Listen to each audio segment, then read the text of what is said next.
deserto dentro me.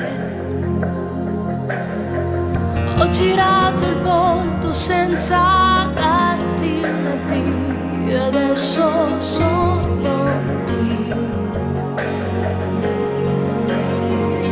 Tu che hai dato al mondo una speranza in più,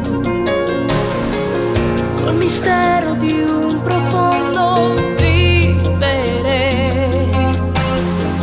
puoi comprendere i silenzi di chi non sa più in cosa credere. Noi che non sappiamo